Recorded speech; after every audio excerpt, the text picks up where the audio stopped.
sinners, and saints. Dust off those horns and halos. It's time for Alan After Dark.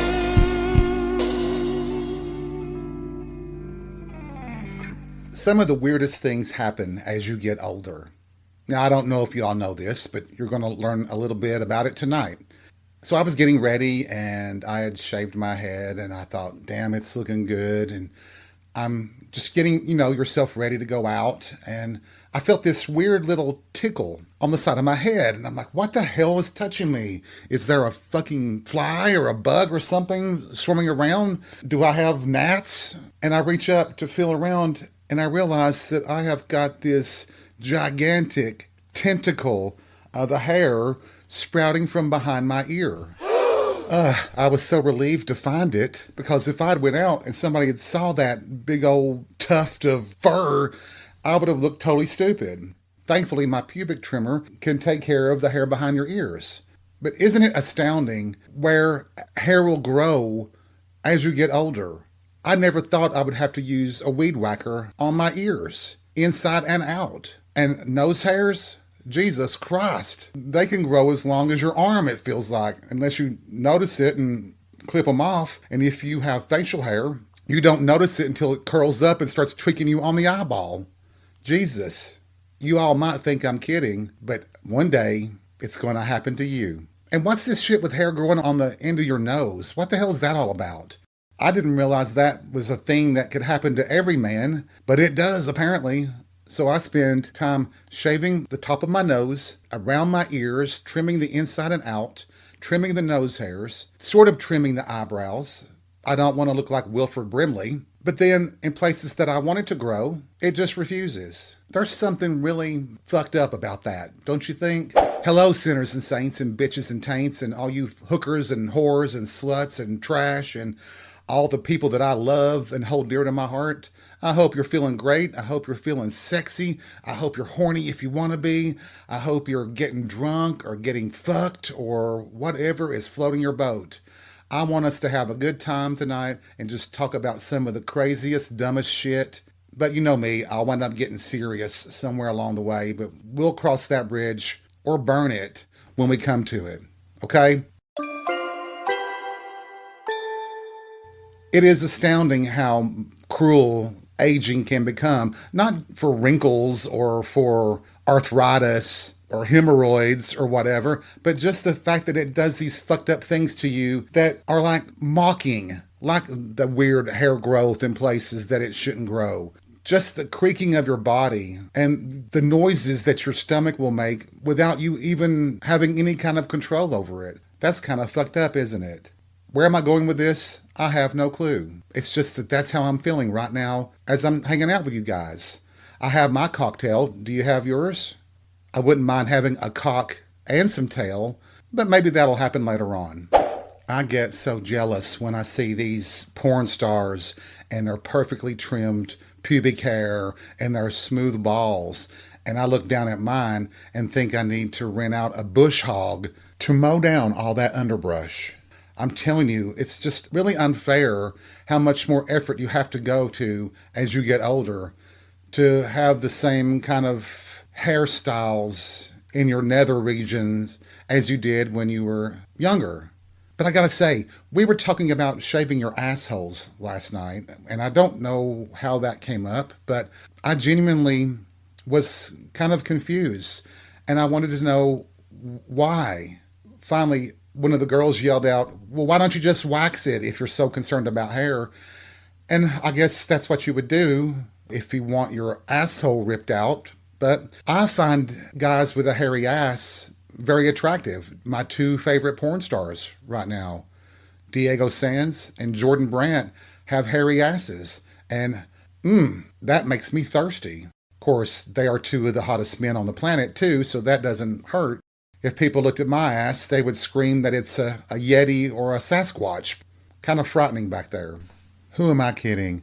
My ass is more likely to be mistaken for flatlands. In all honesty, I would say that some people would describe my ass as day-old oatmeal flopped across a paper plate. Jesus. And I used to have an ass you could bounce a quarter off of. Don't forget, it was Chadwick just a couple of years ago when I asked him how my ass looked in that new pair of jeans. He said that it looked like I left it in the car. I know I sound like I am body shaming myself, but I don't think that I am. I just have this desire to look a certain way. And I don't think there's anything wrong with that. I honestly don't. I mean, come on, it's my body, it's my right. Well, at least for now it is. If the Republicans have their ways, they'll be passing laws that tell us how we have to cut our hair and how we can finger ourselves. Do you ever picture these skanky politicians and what they might be doing behind closed doors?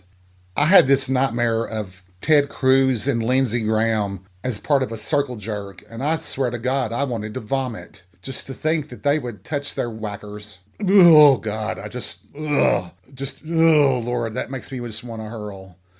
Oh, God, I may have to drink double shots to get that image out of my mind. Jesus. But you think that's what it is? That these Republicans are just bitter because they don't get good sex, they don't get laid, they have to pretend that they believe in a God and that they are religious when we all know that it's bullshit. And I have to say, Marjorie Taylor Greene, I mean, you probably know her as Marjorie Taylor Greene, but we're not going to call her that on this podcast. I swear to God, I wonder if anybody's checked. She actually might be a man under there. It would explain the bitterness and why she's a Republican. I mean, she seems to hate women, that's for sure. Lord of mercy. She's right up there with that, what's her name, Kristi Noem, who killed her dog and bragged about it. I mean, seriously, what the fuck?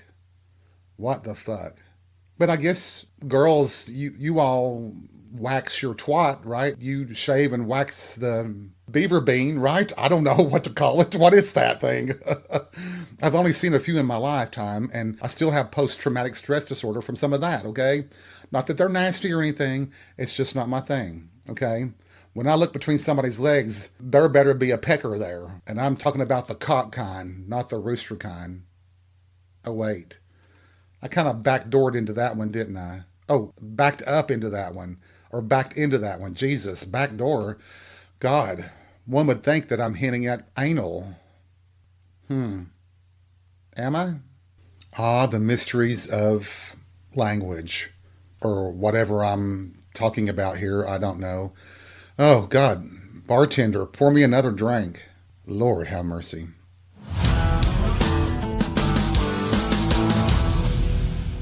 I don't know if I've ever said this before, but I like to watch reaction videos on YouTube. People watching movies, scary movies, and horror in particular. And I don't know if you've ever heard of like Nick and Corey's reaction channel. Corey is just a hot motherfucker. He is hot. And I know that that's why people watch it, just to look at him. And then, of course, Nick, he tends to play with his dick a lot during those episodes. And that's a turn on to me. I wonder if they realize that that's probably drawing them viewers. You have the stud muffin on one side, and you have the cute guy who plays around with his dick all the time. I bet that's a big factor in why their YouTube channel is so successful.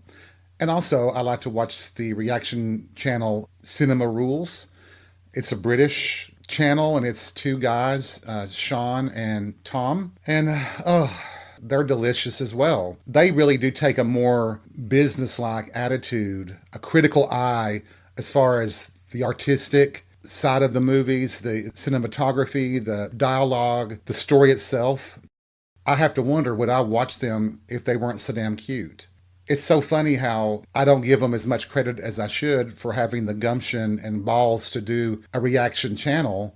But like I've always said, beauty is always forgiven. If you are a beautiful person, a good-looking person, a sexy person, you've got a leg up on the rest of us in more ways than one. And you all damn well know it. Don't tell me you don't. I wonder what they would think if they heard this podcast and me talking about them in a sexual way, even though their channels, Nick and Corey's, is really more comedic than it is about the seriousness of the movies, whereas Cinema Rules really is that critical eye that you can enjoy on a critical level, not just looking at them and laughing at them. I guess what I'm getting at here is that I'm having some sort of crisis again about how I look. Why can't I let it go sometimes? I'm more critical of myself than other people are. Aren't most of us usually? Like, you have maybe a person that you're friends with on Facebook or some social media platform, and there's this one who every other picture is him with his shirt off. And it's a thirst trap, right? That's what they want. They want you to respond that they're a stud, that they're sexy as fuck and all that, when in actuality they really aren't. At least to me. Now, we all have our own preferences. He is not one of mine, and I could do without seeing his flat chest and his big belly every other day. And there I am. You can slap me for that. I didn't mean to sound like I was fat shaming or anything, but I have issues with people who, on a scale that big, with all those people watching, that they feel the need that they have to be flexing muscles and going shirtless all the time, just trying to get a bunch of likes. I don't know. It comes off as being desperate. And yes, I'll admit, a couple of times I posted a picture when I was lying in bed with no shirt on. And I guess I was thinking, well, maybe I'll get a good reaction. And what hurts is that I do. I guess most people do. So people are encouraging us to do things that we probably shouldn't be doing because we're not as hot as we think we are. God damn, Alan. That is really critical, isn't it? Jesus Christ. Somebody better spank me tonight. I'm sorry. I guess I'm really just jealous. By all means, you should be showing off your body if you're proud of it. You should be working that thing left and right. You should be shaking that booty, jerking around your sugar tits, whatever you like to do. You absolutely have the right to do that. And I have no business being that critical of anybody who is shaking their groove thing. But this is just my opinion about things. I don't know that my opinion should have that big of an influence on what you think. That's the thing I've always preached about on this podcast, is that no one should have that much power over you. Like if you're in an argument and somebody tries to attack how you look or how smart or dumb you are or something like that, that's just because they can't argue with you on the level that you're arguing with. When somebody calls me ugly in an argument, I know that I've already won because they have no way to discredit my opinion. So I always tend to laugh at people who do that. And so feel free to laugh at me for being such a judgmental little bitch when it comes to a person who all they do is show pictures of themselves half naked half the time on Facebook. Actually, I want to call it ad book because all you see now are ads. I see more ads than I do actual posts from friends of mine. Go figure. I know. All of us want to be viewed as sexy and attractive. And if you're posting a lot of pictures with your shirt off or in skimpy shorts or whatever, or flashing your butt, I'm sure the thought behind it is that, well, I think you just want attention. You want someone to appreciate what you have to offer. I get it, but I also know that you open yourself up to cruelty as well. I think that people, especially in social media, where they can hide behind a phone, a keyboard, they can be vicious to you just for the sake of being vicious. It may not even be, and most likely isn't, a truthful comment they're making about you, to you, but they would just do it to be cruel. I mean, the most beautiful people in the world, the most talented pop stars and movie stars and TV actors, they are constantly being criticized and ridiculed for being ugly or stupid or vain. And it's just from a place of cruelty. It's just wanting to make someone who has everything feel miserable. So there's a fine line there. That's the reason why I don't post pictures like that of myself. It's because I don't want there to be a pandemic of vomiting around the world when they see it. But I like to save certain things for real life. Now, a dick pic or something to a specific person, that's totally different. And if we have that kind of level of understanding with each other and trust with each other, hell yeah, I will share. I'm not going to share it with just anybody because I don't trust everybody. People can't be trusted. We all know this. I mean, I guess you could say that I really do have trust issues. And that is a primary reason why I'm not in a relationship. It would be at that level of trust that's been violated many times before. And that's all well and good. Once again, I'm not a victim. I'm not a sad person for being single. I think I'm the happiest person around, actually, when it comes to the life that I live versus people in relationships. But I'm not going to get on that again tonight. I just, we're not going to talk about that tonight. So let's just move on from that. Damn, it really does sound like I've got my panties in a wad tonight, doesn't it? Lord, I need a chill pill or something, or somebody to give me a hand job. Any takers out there? I'll be at happy hour in a little while. Come by and see me. We'll talk about it. Or something else. Maybe.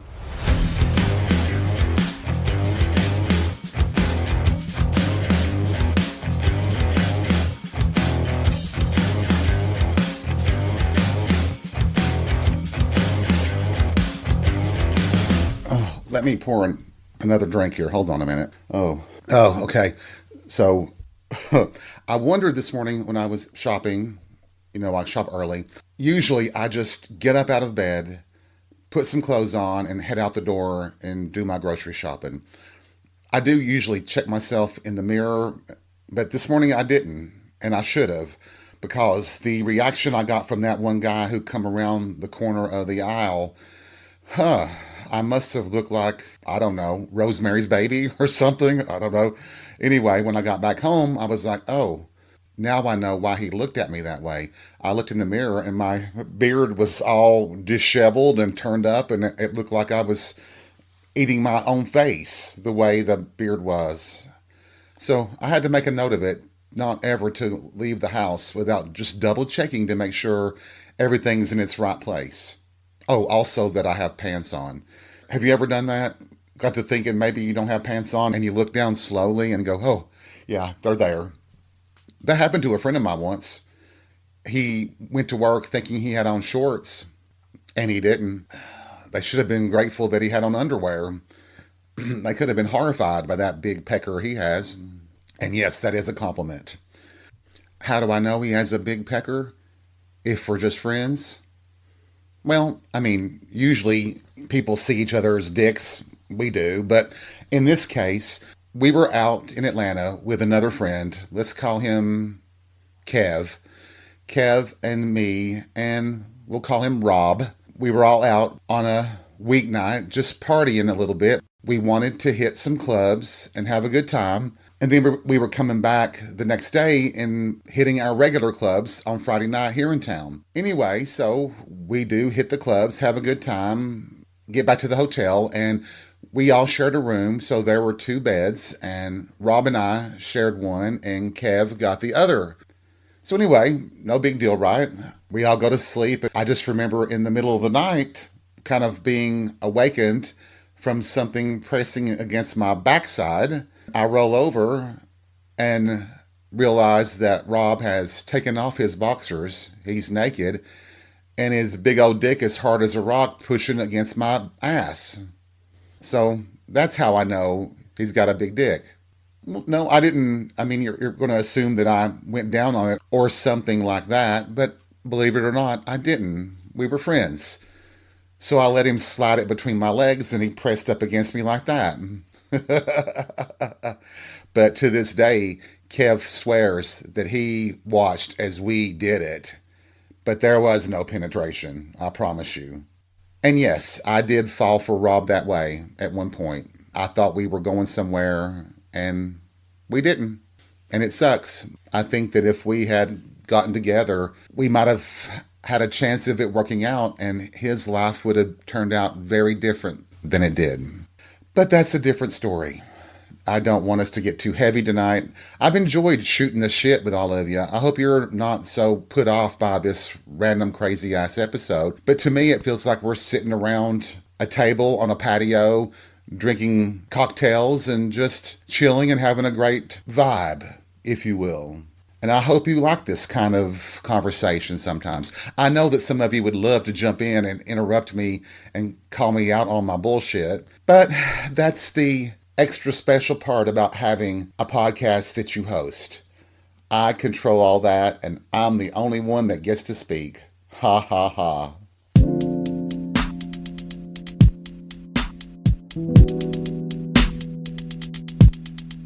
Can you believe it's already at the end of this episode of Alan After Dark?